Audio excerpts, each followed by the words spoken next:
इस वीडियो में हम सम्राट अशोक के अभिलेखों के बारे में अध्ययन करेंगे। अशोक का इतिहास हमें मुख्यतः उसके अभिलेखों से ही ज्ञात होता है। उसके अभी तक 40 से भी अधिक अभिलेख प्राप्त हो चुके हैं, जो देश के एक कोने से दूसरे कोने तक बिखरे पड़े हैं। जहाँ एक और ये अभिलेख उसके साम्राज्य सीमा के निर्धारण में हमारी मदद करते हैं, वहीं दूसरी ओर इनसे उसके धर्म एवं प्रशासन संबंधी अनेक महत्वपूर्ण बातों की सूचना मिलती है। इन अभिलेखों का इतना अधिक महत्व है कि D.R. भंडारकर जैसे एक चोटी के विद्वान ने केवल अभिलेखों के आधार पर ही अशोक का इतिहास लिखने का प्रयास किया है। कहा जा सकता है कि यदि ये अभिलेख प्राप्त नहीं होते तो अशोक जैसे महान सम्राट के विषय में हमारा ज्ञान सर्वथा अपूर्ण रहता।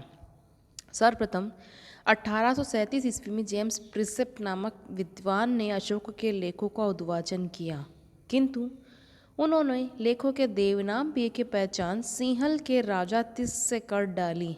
कालांतर में यह तथ्य प्रकाश में आया कि सीली अनुश्रुतियों, दीपवंश व महावंश में यह उपाधि अशोक के लिए प्रयुक्त की गई है।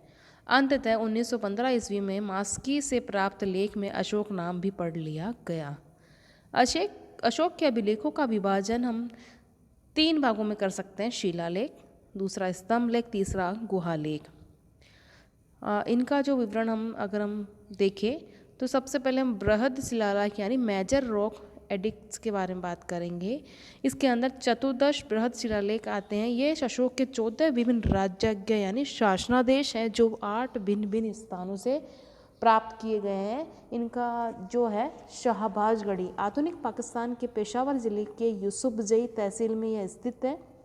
1836 में जनरल कोर्ट ने इसका पता लगाया था। इसमें 12वें के अतिरिक्त अन्य सभी लेख, इस समूह के 12वें लेख का पता 1889 ईस्वी में सर हैरल्ड रीन ने लगाया था, जो मुख्य अभिलेख से कुछ दूरी पर एक पृथक शिलाखंड पर खुदा हुआ है। शहबाजगढ़ी संभवतः अशोक के साम्राज्य में विद्यमान यमन प्रांत की राजधानी थी। मानसेहरा पाकिस्तान के हजारा जिले में स्थित है। यहाँ से प्राप्त 3 शिलाओं में पहली पर प्रथम 8 शिलालेख, दूसरी पर 9वें से 12वां तक तथा तीसरी पर 13वां और 14वां लेख उत्कीर्ण है। पहली 2 शिलाएं जनरल कनिंगम द्वारा खोजी गई, जबकि तीसरी का पता पंजाब पुरातत्व विभाग के एक भारतीय अधिकारी ने लगाया था। कालसी उत्तर प्रदेश के देहरादून जिले में स्थित है। 1860 में फॉरेस्ट ने से खोज निकाला था। ये स्थान यमुना तथा टोंस नदियों के संगम पर स्थित है। गिरनार गुजरात प्रांत के काठियावाड़ में जूनागढ़ के समीप गिरनार की पहाड़ी है। यहीं से रुद्रदामन तथा समुद्र के लेख भी मिले हैं। धौली तथा जोगढ़ ये दोनों ही स्थान वर्तमान उड़ीसा प्रांत के क्रमशः पुरी तथा गंजाम जिलों में स्थित है। धौली की 3 छोटी पहाड़ियों की एक श्रृंखला पर लेख खुदे हैं, जिनका पता 1837 में किट्टो ने लगाया था। जोगढ़ के लेख भी 3 शिलाखंडों पर खुदे हुए, जिनका पता 1850 में वाल्टर इलियट को चला था। एरीगुडी आंध्र के कर्नूल जिले में यह स्थित है। यहाँ पत्थरों के 6 टीलों पर अशोक के शिलालेख एवं लघु शिलालेख उत्कीर्ण मिले हैं। सोपारा महाराष्ट्र प्रांत के थाना जिले में स्थित एक खंडित शिला पर 8वें शिलालेख के कुछ भाग उत्कीर्ण हैं। अनुमान किया जाता है कि पहले यहाँ सभी 14 लेख विद्यमान रहे होंगे। अब हम लघु शिलालेख के बारे में देखेंगे। पहले इन लेखों के मात्र 3 प्रतियां प्राप्त हुई, जिन्हें उत्तरी प्रतियां कहा जा सकता है, किंतु बाद में दक्षिण के कई स्थानों से भी ये प्राप्त हो गई। कर्नाटक प्रांत के ब्रह्मगिरी, सिद्धपुर तथा जटिंग रामेश्वर से जो लेख प्राप्त हुए हैं, उनमें एक संक्षिप्त पूरक प्रज्ञापन है, जिसमें धम्म का सारांश दिया गया। कुछ विद्वान इसे द्वितीय लघु शिलालेख कहते हैं। इस दृष्टि से अशोक के लघु शिलालेख की संख्या 2 हुई। इनका विभाजन उत्तरी व दक्षिणी प्रतियों में किया जा सकता है। ये शिलालेख 14 शिलालेखों के मुख्य वर्ग में सम्मिलित नहीं है और इस कारण इन्हें लघु शिलालेख कहा जाता है। ये निम्नलिखित स्थानों से प्राप्त हुए हैं: रूपनाथ, गुजरा, सहसाराम, भभरू यानी विराट जो राजस्थान के जयपुर जिले में स्थित है, मास्की, ब्रह्मगिरी, सिद्धपुर, जटिंग रामेश्वर, एरीगुडी, गोबीमठ, पालकी, कुंडू, रांजुर, मंडावरी, अहरोरा। मास के गुज्जर, नित्तुर और उडगोलम के लेखों से अशोक का व्यक्तिगत नाम भी मिलता है। 7 स्तंभ लेख इन राज्याज्ञों अथवा प्रज्ञापन की संख्या 7 है, जो 6 भिन्न भिन्न स्थानों में पाषाण स्तंभ पर उत्कीर्ण पाए गए हैं। ये इस प्रकार है: दिल्ली टोपरा यह सर्वाधिक प्रसिद्ध स्तंभ लेख है। मध्यकालीन इतिहास का समझे सिराज के अनुसार मूलतः यह प्रदेश उत्तर प्रदेश के सरहनपुर जिले में टोपरा नामक स्थान पर गड़ा हुआ था। कालांतर में फिरोज शाह तुगलक द्वारा दिल्ली लाया गया। उसने उसे फिरोजाबाद से कोटला के ऊपर स्थापित करवाया था। इसे फिरोज शाह की लाट, भीमसेन की लाट, दिल्ली शिवालिक लाट, सुनहरी लाट आदि नामों से भी जाना जाता है। इस पर अशोक के 7 लेख उत्कीर्ण हैं, जबकि अन्य पर केवल 6 ही मिलते हैं। सर्वप्रथम प्रिंसेप ने इसका वाचन कर अंग्रेजी में अनुवाद प्रकाशित किया था, दिल्ली मेरठ। यह भी पहले मेरठ में था, बाद में फिरोज तुगलक द्वारा जो है दिल्ली लाया गया था। और लोरिया अर्राज बिहार के चंपारण जिले में स्थित है। लोरिया नंदनगढ़ यह भी चंपारण जिले में ही है। रामपुरवा यानी चंपारण बिहार में। प्रयागया पहले कौशाम्बी में था, बाद में अकबर द्वारा इसे इलाहाबाद के किले में रखवाया गया था। इसके अलावा जो है लघु स्तंभ लेख भी जो हमें मिले हैं। अशोक के राज की घोषणाएं जिन स्तंभों पर उत्कीर्ण हैं उन्हें साधारण तौर पर लघु स्तंभ लेख कहा जाता है।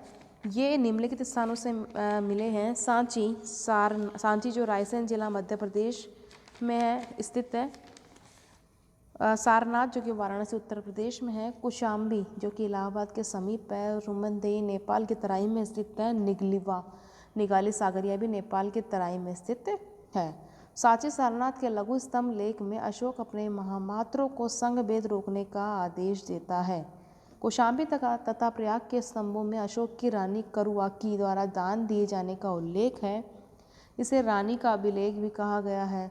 लघु स्तंभ लेखों में रुमनदेई प्रज्ञापन कई दृष्टियों से महत्वपूर्ण है। इस लेख की खोज फुर्रर ने की और तथा जॉर्ज व्हीलर ने इसे अनुवाद सहित इपिग्राफिया इंडिका के 5वें खंड में प्रकाशित किया। इसके अनुसार अपने अभिषेक के 20 वर्ष पश्चात देवता को प्रिय राजा प्रियदर्शी स्वयं वो यहाँ आया और उसने पूजा की। क्योंकि यहाँ शाक्य मुनि बुद्ध का जन्म हुआ था, अतः उसने वहाँ बहुत बड़ी पत्थर की दीवार बनवाई तथा एक स्तंभ स्थापित किया। क्योंकि यहाँ बुद्ध का जन्म हुआ था, अतः लुम्बिनी गांव का धार्मिक कर यानी बलि जो माफ कर दिया गया तथा कर मात्र 8वां भाग लिया गया। इसके अलावा अशोक ने अपनी यात्रा के उपलक्ष्य में यहाँ का धार्मिक कर माफ कर दिया तथा राजस्व का भाग जो मौर्य शासन में चतुर्थांश था घटाकर अष्टांग कर देने की घोषणा की। लेख की 3री पंक्ति में वर्णन मिलता है कि शिला विगडभी चा के अर्थ पर विद्वानों में मतभेद है। सामान्यतः इसका अर्थ पत्थर की बड़ी दीवार बनवाना तथा शिला स्तंभ यानी बाढ़ या रेलिंग खड़ा करना किया जाता है। इसके अलावा निगलिवा के लेख में कनक मुनि के स्तूप के संवर्धन की चर्चा हुई है। लुम्बिनी लेख में बुद्ध को शाक्य मुनि कहा गया है। पाली साहित्य तथा बरहुत लेखों में शाक्य मुनि के अतिरिक्त 5 पूर्व बुद्धों का उल्लेख मिलता है, जो है विप्सी यानी विप्सियन, वैसभुणा यानी विश्वभू, ककुसंद यानी क्रकछंद तथा कोनांकन यानी कनक मुनि। अशोक के पहले से ही इनके सम्मान में स्तूप निर्माण की परंपरा थी। गुहा लेख यानी केव इंस्क्रिप्शंस।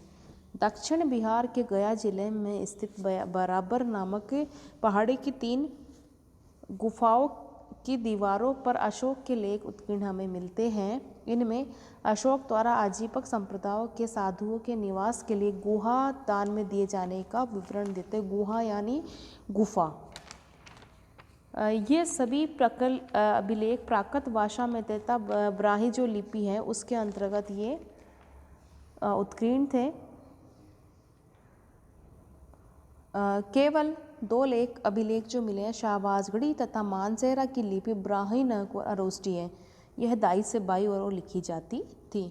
उपयुक्त लेखों के अतिरिक्त तक्षशिला से अरामेइक लिपि में लिखा गया एक भग्न अभिलेख कंदहार के पास शरीकोना नामक स्थान से यूनानी तथा अरामिक लिपियों में लिखा गया द्विभाषीय अभिलेख काबुल नदी के बाएं किनारे पर जलालाबाद के ऊपर स्थित लगमान नामक स्थान से अरामिक लिपि में लिखा गया अशोक का अभिलेख हमें प्राप्त हुआ है। हाँ, अब इस प्रकार जो है अशोक के जो अभिलेख हमें मिले हैं उनसे हमें अशोक के बारे में अनेक महत्वपूर्ण जानकारियाँ मिलती है।